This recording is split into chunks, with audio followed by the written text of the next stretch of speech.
jangan sampai kita menjadi orang-orang, golongan-golongan yang menyesal di akhirat karena selama di dunia kita mati-matian mengejar sesuatu yang tidak akan dibawa mati.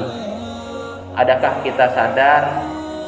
Jangan sampai kita menyesal bahwa ketika ajal itu datang menjemput, kita menyesal karena tidak sadar bahwa ternyata besok adalah ajal kita. Seandainya memang hari ini adalah hari terakhir bagi sisa hidup kita, seandainya memang hari ini adalah tahun terakhir untuk menjalani Ramadan kita, maka maksimalkan, terimalah amal kita. Semoga kita menjadi golongan orang-orang yang beriman.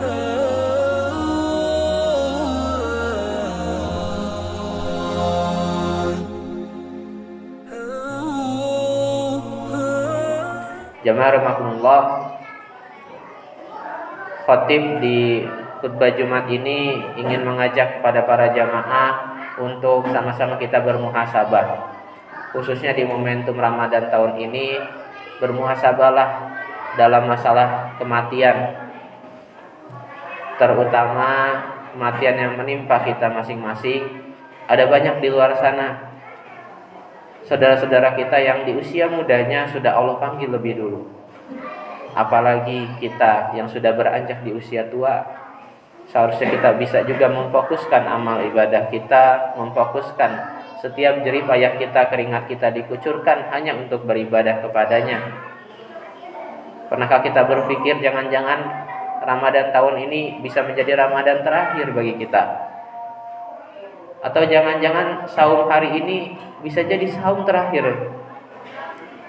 Adakah yang bisa menjamin bahwa besok kita masih diberikan panjang umur? Tidak ada. Oleh karena itu berpikirlah, sebab muhasabah kematian salah satu pengingat terbaik kita agar kita bisa meningkatkan amal ibadah kita. Khatib mengingat ada banyak para ulama yang telah Allah panggil lebih dahulu, setidaknya itu bisa menjadi wasilah mengantarkan agar kita lebih mengingatkan kematian kita.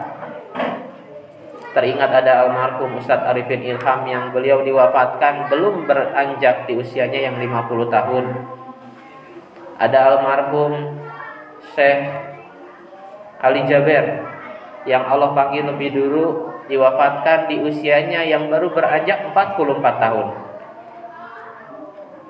Khatib mengingat dari setiap ceramah-ceramahnya ada salah satu ceramah yang beliau sampaikan di bulan Ramadan, bahwa beliau setiap malam selalu mengingat, bermimpi atas kematiannya. Dan seandainya beliau berpesan, jika Ramadan tahun ini adalah Ramadan terakhir bagi almarhum, maka doakanlah. Jamaah rahimakumullah. Dan ternyata apa yang diucapkan oleh almarhum itu adalah sebuah kenyataan.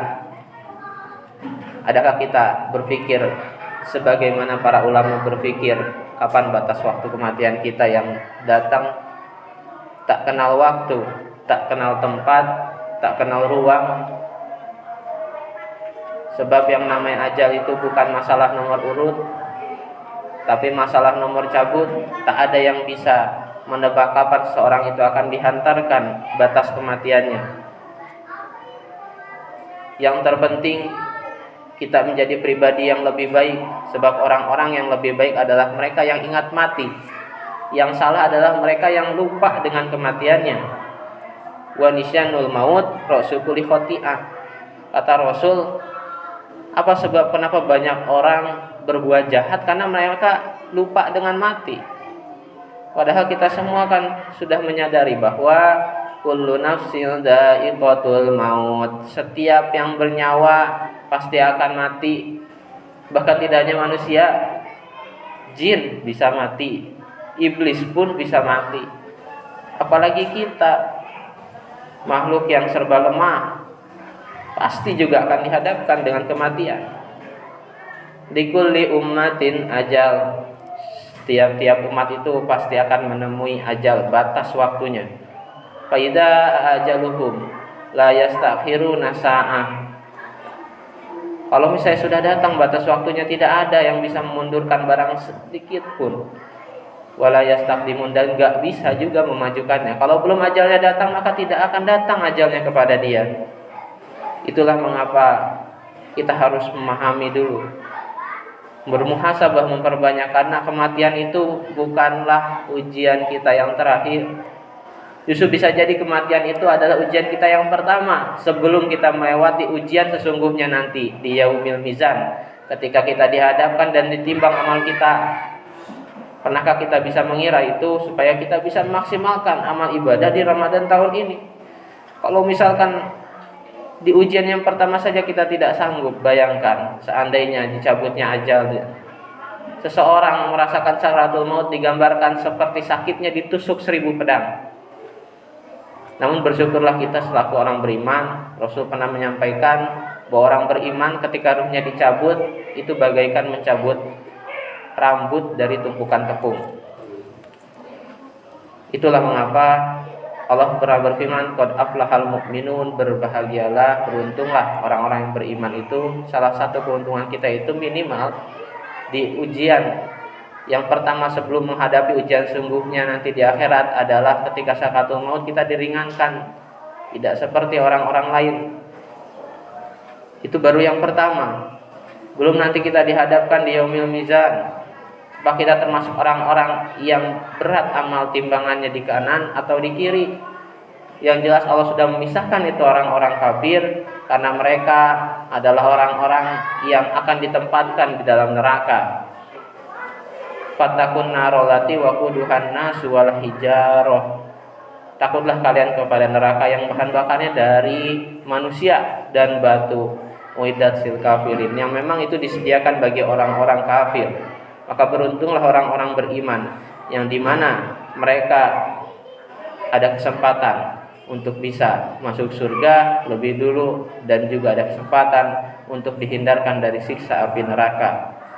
Jamaah rahimakumullah, pertanyaannya, kalau misalnya kita ingin mengikuti bagaimana jejak para ulama bermuhasabah atas kematiannya, sudahkah kita juga mengikuti hal yang sama? Kira-kira apa yang kita wasiatkan terhadap diri kita atas kematian kita ke depan? Sudahkah kita memperbanyak amal kita di bulan Ramadan ini? Karena bisa jadi ini adalah Ramadan terakhir bagi kita. Tidak ada yang bisa menebak.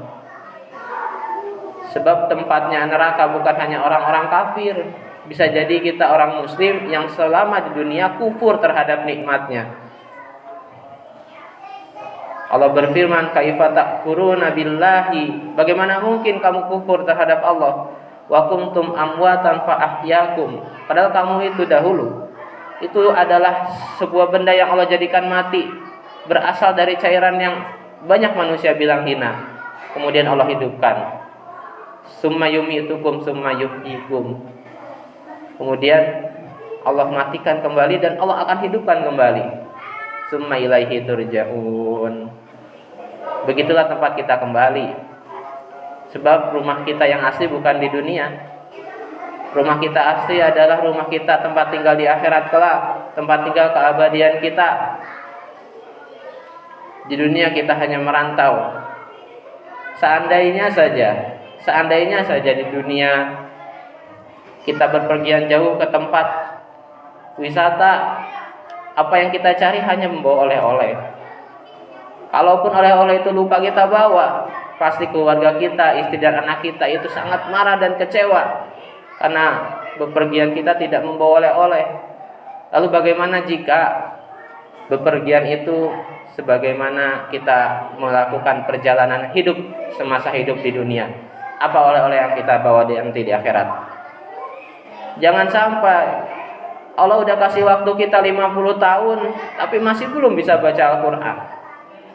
Jangan sampai Allah udah kasih waktu kita 40 tahun tapi masih saja kita bersedekah dengan harta yang sisa. Jangan sampai Allah kasih waktu kita 30 tahun tapi tetap saja kita malah menghabiskan sisa-sisa Ramadan kita hanya dirasakan lapar dan dahaganya saja. Na'udzubillahi min dzalik. Oleh karena itu, jangan sampai kita menjadi orang-orang, golongan-golongan yang menyesal di akhirat karena selama di dunia kita mati-matian mengejar sesuatu yang tidak akan dibawa mati. Adakah kita sadar? Jangan sampai kita menyesal bahwa ketika ajal itu datang menjemput, kita menyesal karena tidak sadar bahwa ternyata besok adalah ajal kita. Tinggal kita merenungi, ya Allah, seandainya memang hari ini adalah hari terakhir bagi sisa hidup kita, seandainya memang hari ini adalah saum terakhir untuk menjalani Ramadan kita, maka maksimalkan, terimalah amal kita. Semoga kita menjadi golongan orang-orang yang beriman. Barakallahu li wa lakum fil Qur'anil Karim wa nafa'ni wa iyyakum bima fihi minal ayati wa dzikril hakim. Fataqabbala minni wa minkum tilawatahu innahu huwas samiul alim.